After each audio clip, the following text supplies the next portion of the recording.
Well,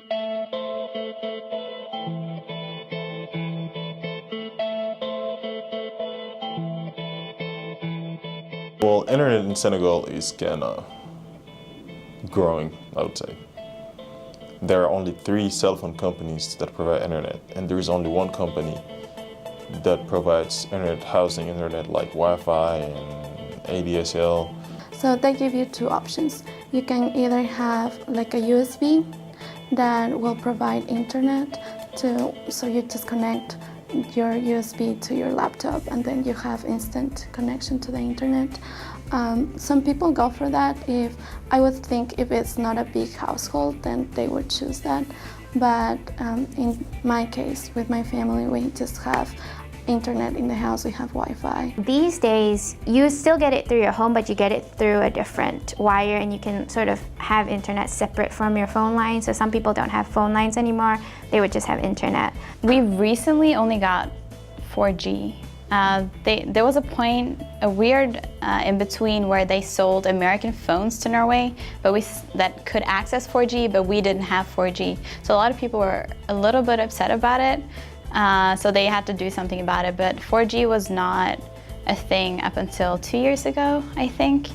And when I came to the States, which is now almost 4 years ago, internet on your phone wasn't really that much of a thing. You would access certain things, but you wouldn't use it the way you would use it today. Internet, sometimes it works, it doesn't work, and there's not cell phone data, and it's one of the most expensive country to connect to the internet. Really expensive, and the connection is extremely slow sometimes. Also, we have lots of coffee shops and cafes so that provide internet, and you do have to pay for the internet. And it's in my neighborhood, we have 3 cafes kind of, and you pay I think $1 for 30 minutes. And it's very efficient if you want to limit your internet consumption. The difference there and here is people love to have multiple cell phones and multiple phone numbers. So usually, I would say if the population is about 14 million, I would say on average, every single person might have 2 cell phones or more. You see some people especially businessmen, they get like 5 cell phones. So, which is kind of weird, but that's how it is in there. Social media in Norway is pretty much the same thing as it is here. Facebook is still the major thing. Instagram, which is my favorite, is pretty big. Facebook is definitely the biggest one. That would be the main platform that people communicate through, I think. However, we have different texting apps. So back home, a lot of people use WhatsApp. I'm not sure if you've ever heard of it. Most Americans don't use that, which I thought was kind of strange because even friends from the UK use WhatsApp, and sort of different parts in Europe have used WhatsApp. So I was surprised to know that America did it. But that's probably the biggest texting app that we use. We use Facebook. Facebook is more common to use than Instagram or also Twitter.